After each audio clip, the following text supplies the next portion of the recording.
we not only work on building the physical network, but also the personal network, the human network of people that can help and support one another. Welcome to another episode of the Community Broadband Bits podcast. I'm Christopher Mitchell at the Institute for Local Self-Reliance in St. Paul, Minnesota.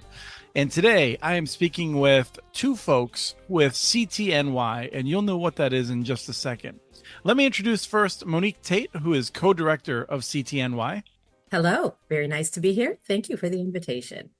Welcome to the show. And then we also have Raul Enriquez, who is a co-founder and co-director of CTNY. Welcome. Hello. Thank you very much for having us. Now you have a sense of their voices. It will be pretty easy to tell these guests apart.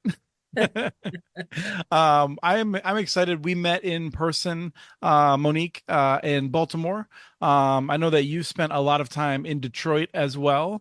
Let me start with you, Monique, and you can give the quick version, and then Raul can tell us what you forgot about the founding. But what is CTNY? CTNY is Community Tech New York. Community is at the key of the definition for us because community is at the center for creating digital equity solutions. And that's our belief, that's our focus, and that's what we strive to always keep at the top of our minds whenever we are doing work towards digital justice and digital equity. All right, Raul, do you want to jump in? Yes, I think what the main thing that we have to really focus on here is that we like to engage with grassroots community organizations and actual community members, folks that have no experience or even idea about how they can get engaged with technology. And that's really what we do is break it all down and work with them. And we like to use a term for how we approach it. It's called con cariño. In Spanish, that means with affection.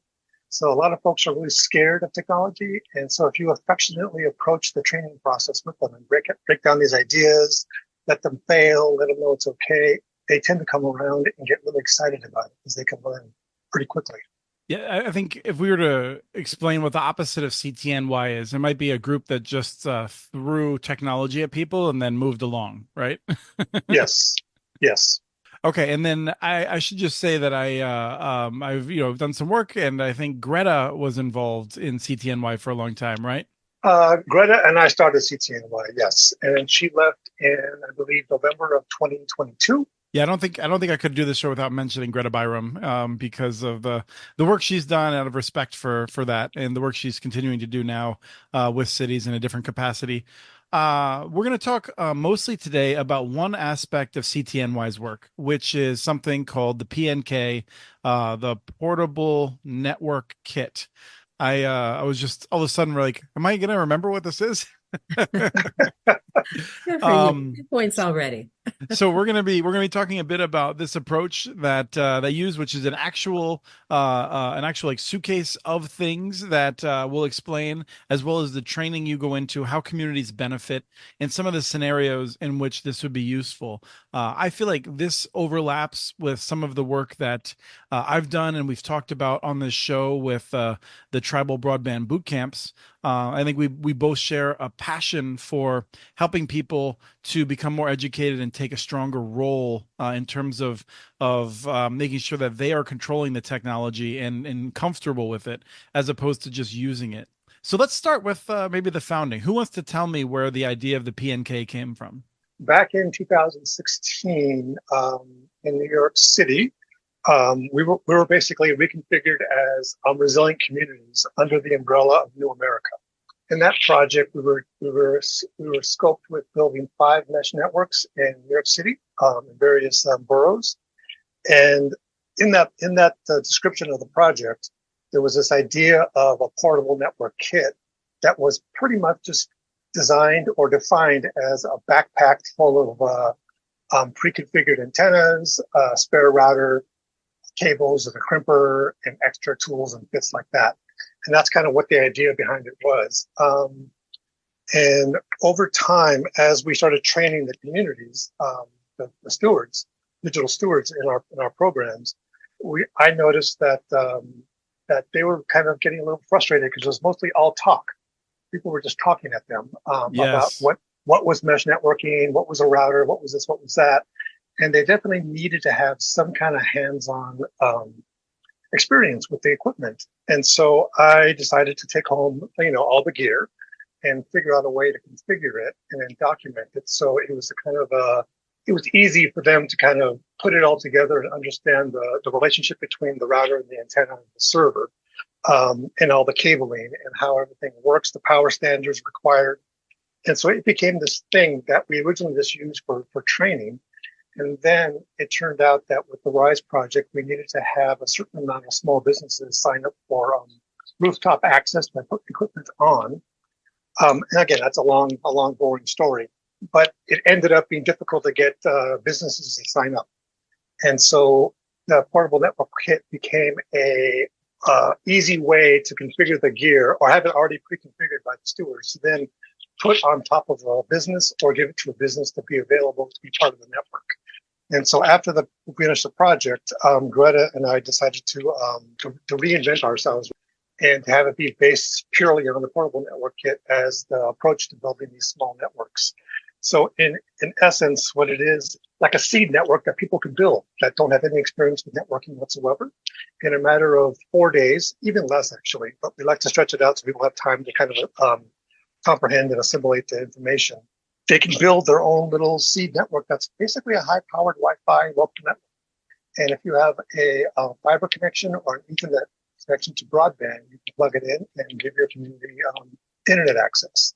And what it does is it shows folks the various aspects of wireless networking, and it allows them to really kind of dig into, I really like the router part, or I really like the wireless part, or I really like making cables, installing the antennas.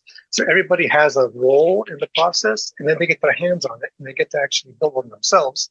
And then from there, they know that they can deploy this antenna or this P and case in place and provide Wi-Fi. And then over time, they then know what the next step is for their community because they know, we need more antennas, we need a bigger router, we need a better server, we need more applications, we need fiber, whatever it's going to be. They have the agency then to decide on their own what the next step is going to be for their community, for their network. And that's what we like about it, is we can easily go in or have them come to us, they get trained, and they leave or we leave them with a functioning network. And that's what's key about it. And also how to organize around it. I'll let Monique get into that.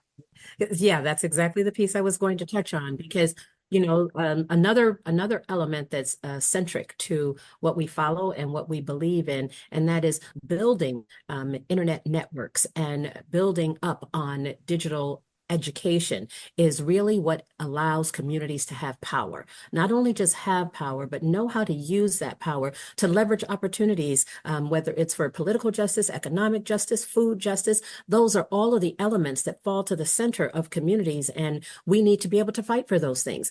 I know that B dollars and all of that are talking about rural connection, and I'm not discounting that they need connection too, because I don't like when I'm down south and I can't connect either. So that's a necessity, but there are still limitations to urban access as well, and we have to continue to fight towards that, especially now that ACP is gone, and all of that work, all of those efforts that we were making to help people to sign up, get digitally involved, and get connected. And here you've got this connection at a reasonable price you can afford for you and your families. And we were able to convince people about how important it is. And now it just like that, it's gone from their grasp. But they need it. They need to be able to continue to work. Not they, we.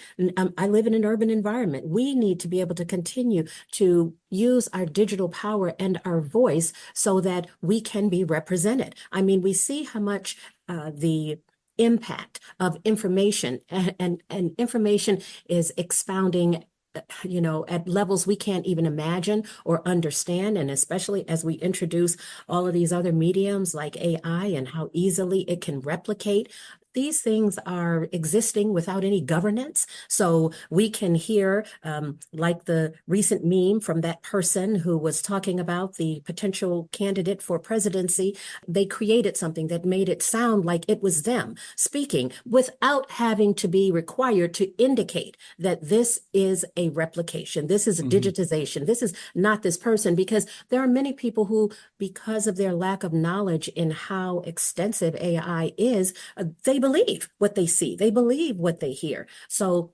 us providing deep-seated information like this to people who we're really oftentimes convincing, please get on the internet, you need it. No, I don't need that. And some people may not believe and understand that there are significant portions of the population, and especially in communities of color, who say that, I don't need to be on that internet. I don't need to do no digital banking, all of that. But without being engaged in it, we are continuously being left behind. The hospital systems like the Cleveland Clinic, regrettably, my husband, who's now passed away, was in there for a considerable period of time. And they literally were telling us about the robots who existed on the ground floor and in the basement that they were testing so that, they would understand not to run into people and all. But their goal was the fact that they were going to have digital medicine take over more than half of what they did at the hospital. So they were already planning towards it. The pandemic pushed them to accelerate that because we didn't have a choice.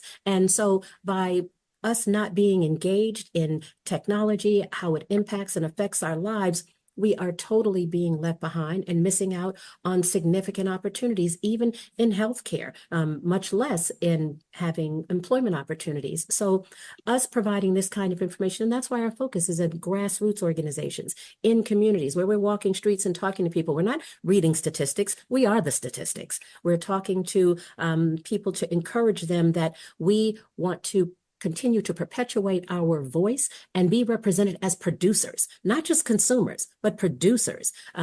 That's another significant piece about assisting with information and training digital stewards how to build community networks, because the community networks that we build, we are committed to making them belong to the community. And we always have offered symmetric levels of speed, upload speed and download speed. So yes, the government has changed or FCC, changed the definition of what broadband is. And now you're talking about needing at least 100 megabits, of download speed. But we want upload speed to be equally as important, not give us 1, 3, 10 megabits of upload, because what people can produce is just as important, if not more important. So their voices, our voices, can be heard. We need to be able to load up information just as quickly as we can download information.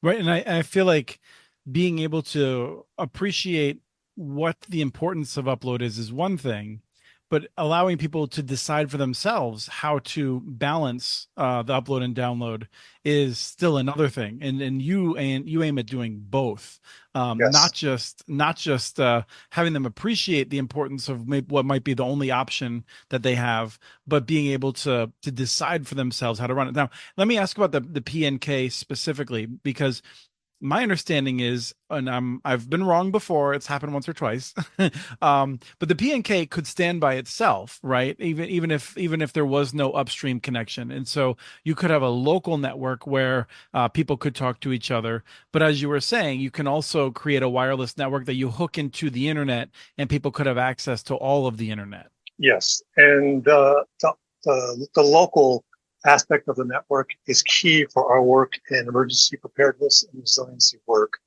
because a lot of networks that are up now, when the internet goes out, it doesn't work anymore. It's basically useless until we get a connection back, especially with CBRS networks. So we like to stick it very, very local and make sure that it operates offline.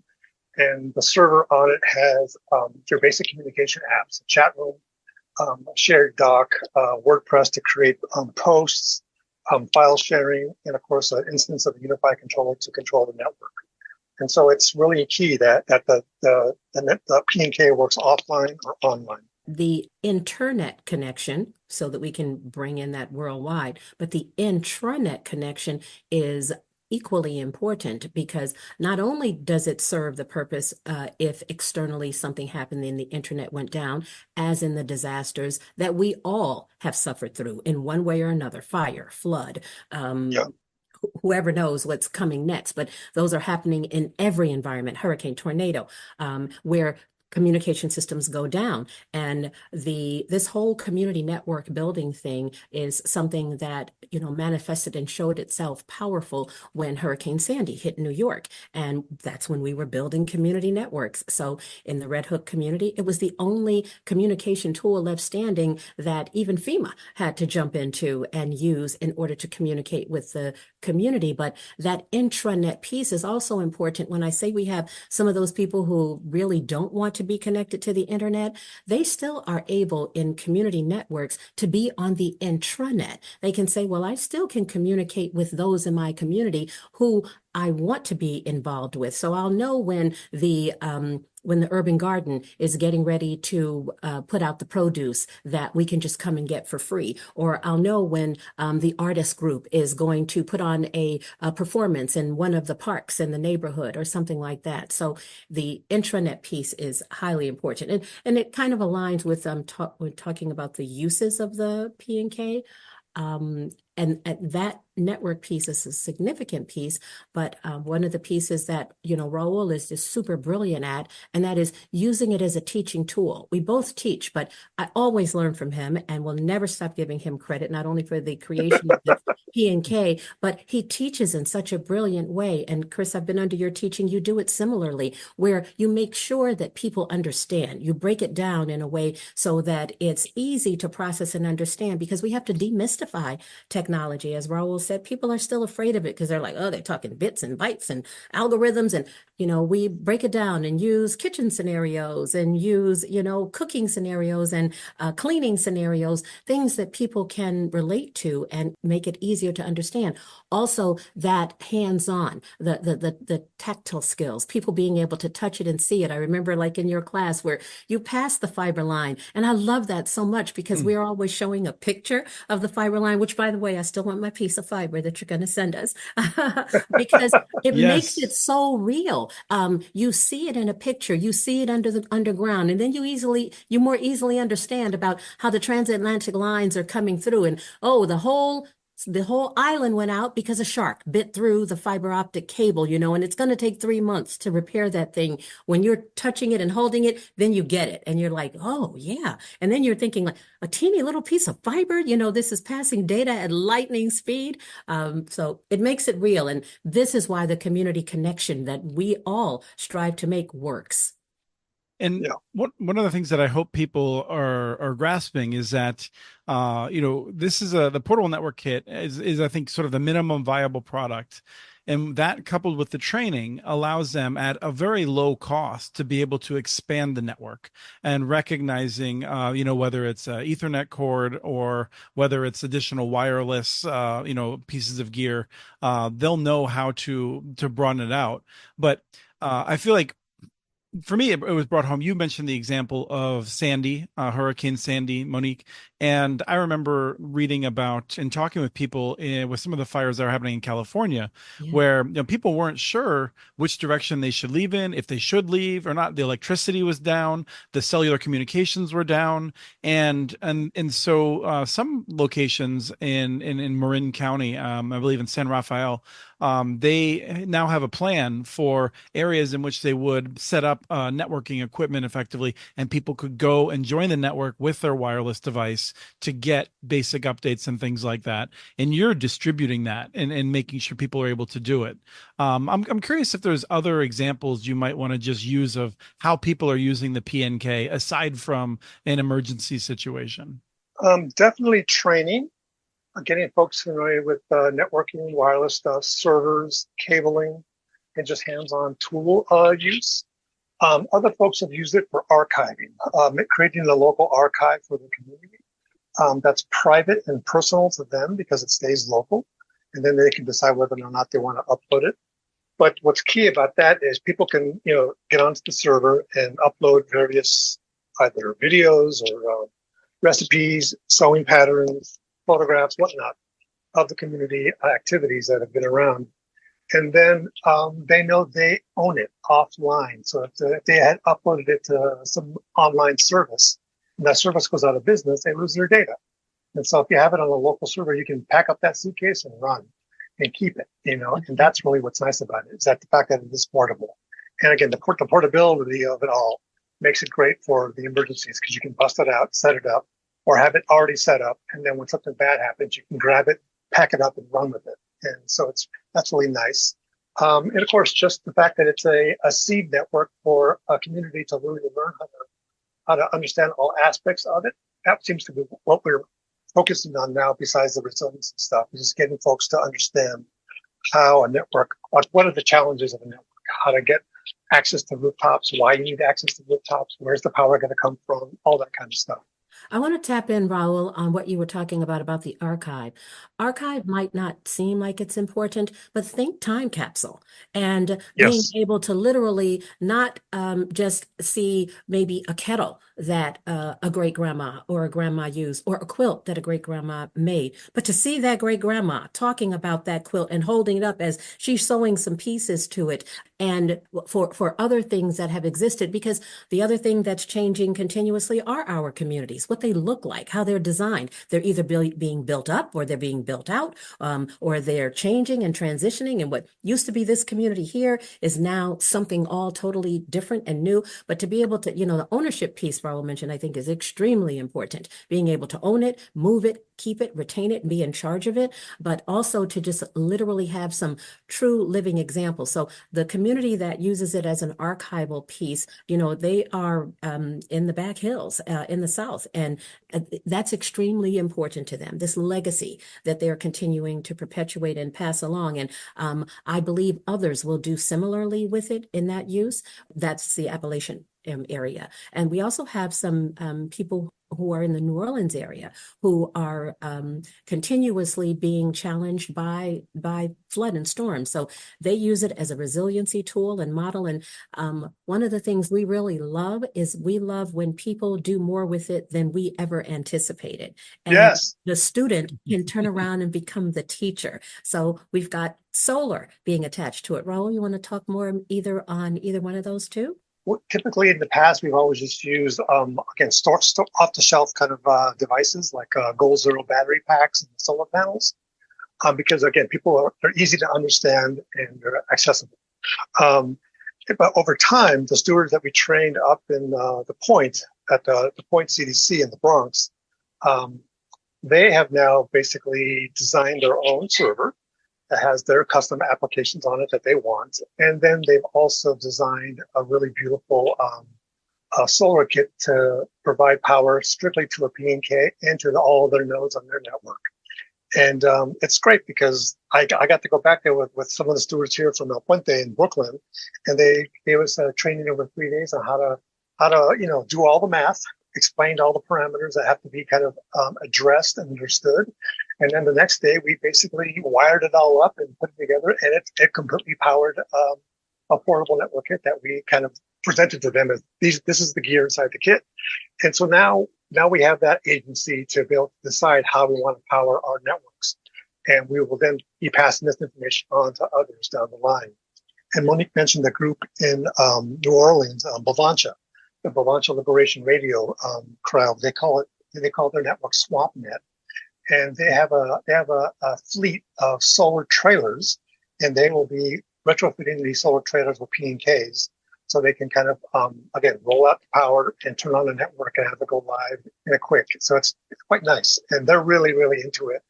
And what they've done with the P&K that they got when they built one last year is they put all of their radio show archives onto the P&K instantly. That's the first thing they archived on it were all their old radio shows.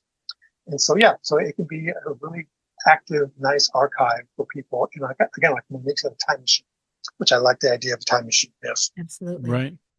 And when we talked about the courses that we recently were able to provide for people to come in for groups, we're still in the process of doing that training, but we were able to tap into and give groups free training because we've always been doing this, but often people could not afford to. And it's not like we were trying to make a lot of money when we were coming. It was just literally like how much it costs when you put it all together for us to go to someone else and train them with the portable network kit building. But by having the benefit and award from, a very lovely grant from the Internet Society, we were able to bring groups in and train them. And we're doing their trainings up through late fall. So with that, we are expanding to other parts of the country where people are working on community networks, or at least they're working on digital justice. When I met you in Baltimore and I talked about the lottery that we were having.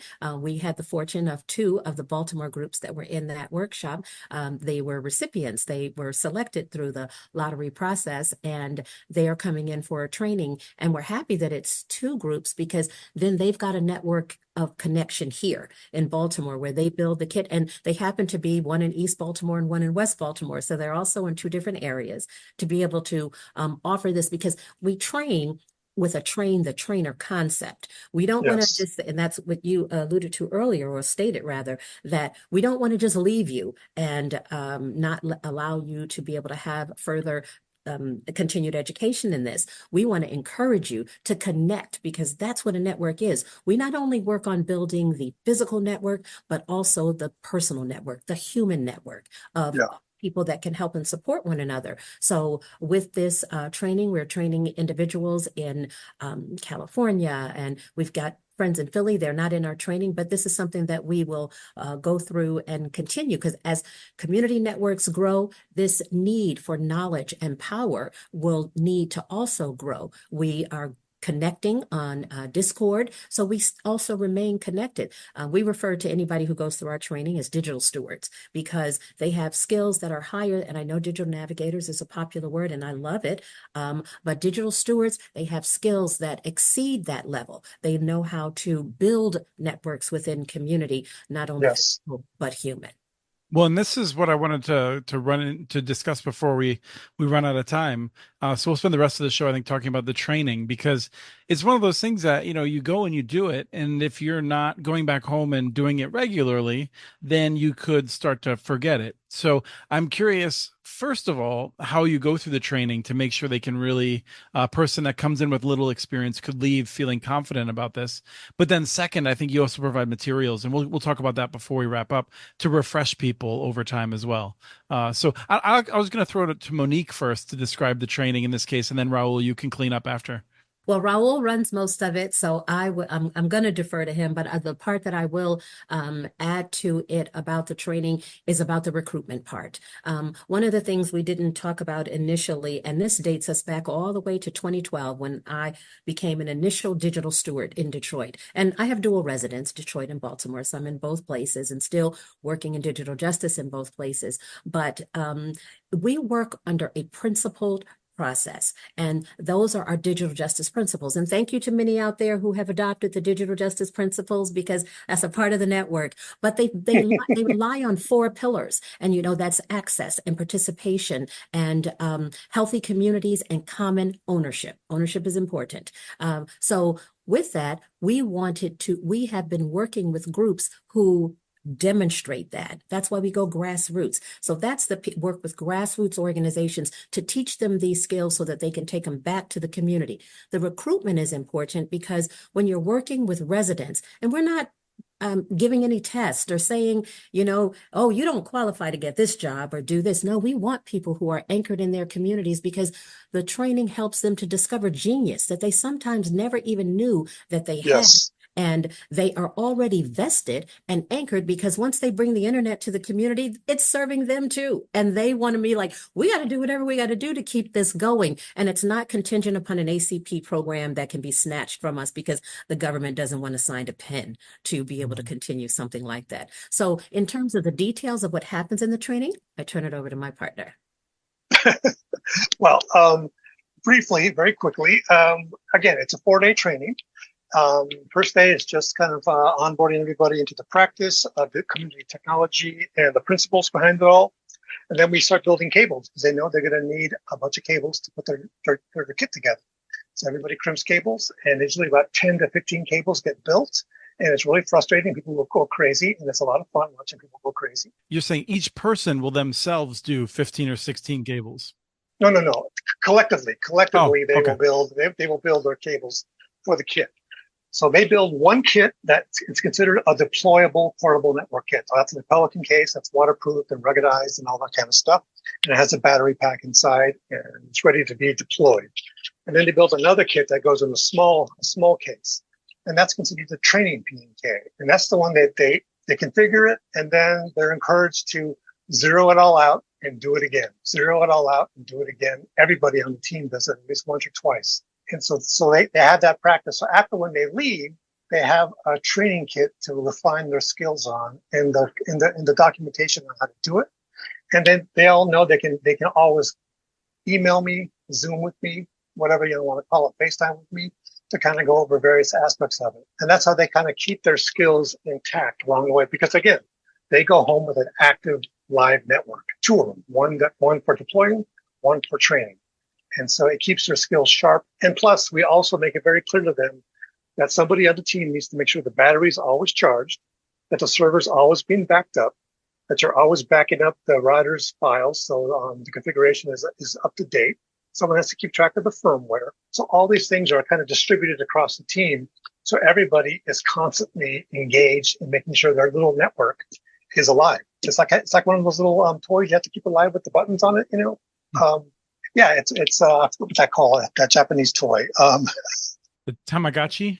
Yes, thank you. It's like that, where you have to feed it every day to keep it alive. And again, check the cables, check your data, make backups, do a speed test, all those kind of things. And so they are constantly having to keep this thing alive. As you know, networks go down.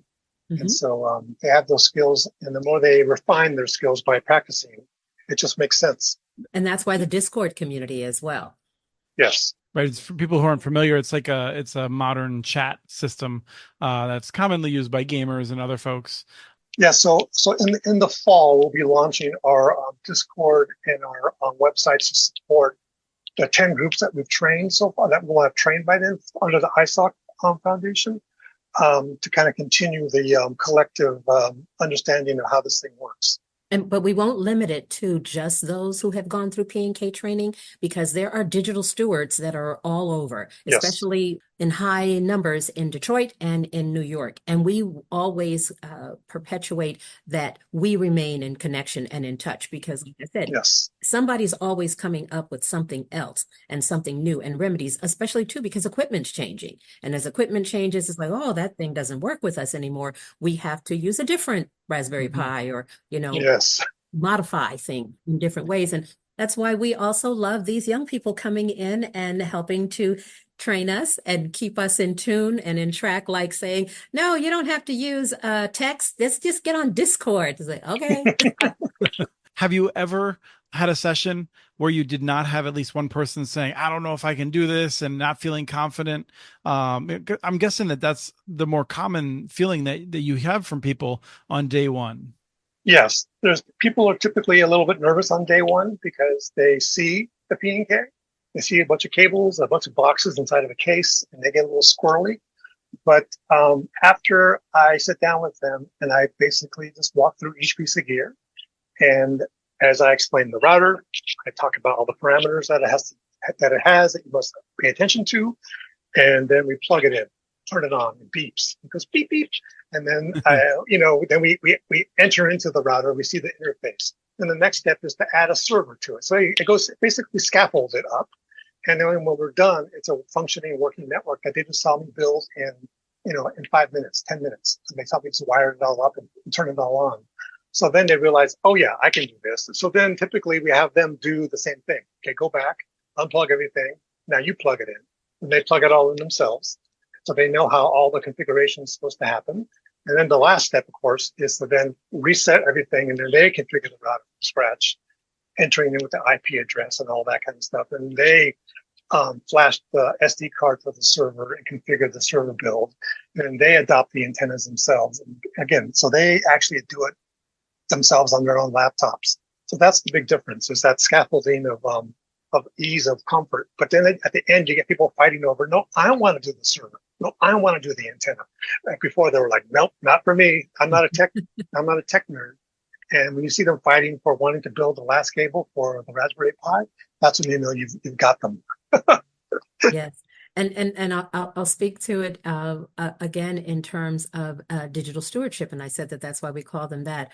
When I went through the inaugural class of digital stewards in 2012, I was a displaced auto worker and a woman over 50 at the time. Like, you got to think about, a new career or something, because I'm from Detroit, auto industry failing, and we had to reinvent ourselves in a way. That's when I turned to technology, not even realizing that that's what I wanted to do. I was just going to volunteer for a nonprofit and, because I know I love helping people, but the technology things just started turning. And when I participated, and that was '09, but when I started participating in digital stewardship in 2012, the light struck, and it's like, this is really cool. I mean, I can't believe I just made my own Ethernet cable, and I can now connect. Even if I didn't understand everything, I knew that it meant I could make a longer cable so that I could connect from my modem to a TV in a whole nother room, or other than the little short cord that was given to me by my internet service provider.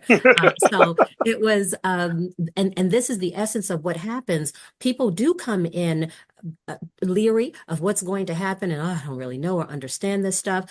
Demystifying technology is really key to what it is that we do. And we've got digital stewards, I say always, as young as 9 and probably younger, because people like Raul's son, who were brought in at really early ages on learning how to create cables and understanding how the internet works and what the connection means. And we had Raul's son in the discotheques training people on how to build cables, and he was like 12 or 13 or something, and he's training 9-year-olds how to do it, and they're getting it lickety split. Because we create these competitions, because people get engaged, like how fast can you build your Ethernet and make sure that it's connectable. So I 100% see it all the time. I've trained hundreds of digital stewards by this time, and I see them come in apprehensive and leery and don't understand, but then I see when the light switches, and then they're like, wow, I'm really good at this. I can do this. And they literally will create competitions within themselves.